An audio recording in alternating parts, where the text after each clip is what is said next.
శ్రేయ పల్లవి దగ్గరికి చాలా కోపంగా వచ్చి ఆ నగలను దొంగతనం చేసింది నీ మొగుడే ఈ దొంగతనం చేసింది అని చెప్పేసి అయితే అంటూ ఉంటుంది. ఆ మాటలు వినగానే అక్కడ ఉన్న పల్లవికి అయితే చాలా కోపం వచ్చేసి, వాడు ఎర్రివాడు పిచ్చివాడు అంటే నేను ఒప్పుకుంటాను కానీ దొంగ అంటే నేను అస్సలు ఊరుకోను అని చెప్పేసి అయితే అంటూ ఉంటుంది. ఇంతలో అక్కడ ఉన్న శ్రేయ అయితే, అవును నీ మొగుడే దొంగతనం చేశాడు, ఆ దొంగతనం వేషంలో వచ్చింది నీ మొగుడే, అందుకే వాడే దొంగతనం చేసి ఉండాలి ఆ నగల్ని అని చెప్పేసి అయితే గొడవ పడుతూ ఉంటుంది. ఆ మాటలు వినగానే అక్కడ ఉన్న పల్లవి అయితే, నువ్వు ఎక్కువ మాట్లాడుతున్నావు, నా మొగుడు కోసం నువ్వు మాట్లాడడానికి నీకు రైట్స్ లేవు, ఏమైనా ఎక్కువ మాట్లాడవు అంటే నీకు చంప పగులుద్ది అని చెప్పేసి అయితే అంటూ ఉంటుంది.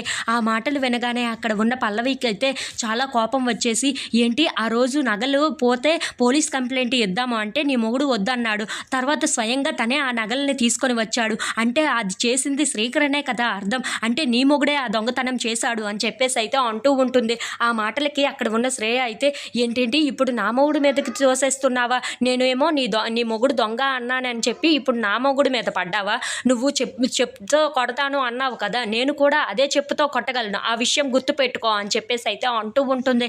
ఆ మాటలు వినగానే అక్కడ ఉన్న వాళ్ళిద్దరూ అయితే చాలా ఎక్కువగా గొడవ పడుతూ ఉంటారు.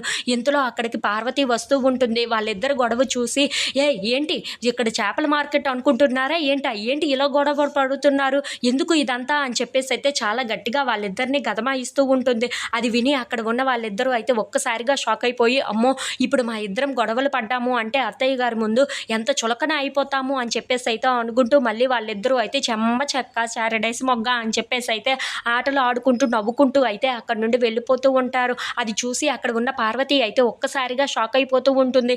ఏంటి ఇప్పటికిప్పుడే గొడవలు పడ్డారు, మళ్ళీ ఇప్పటికిప్పుడే కలిసిపోయారు, ఏంటో వీళ్ళు నాకు అర్థం కావటం లేదు అని చెప్పేసి అయితే అనుకుంటూ ఉంటుంది.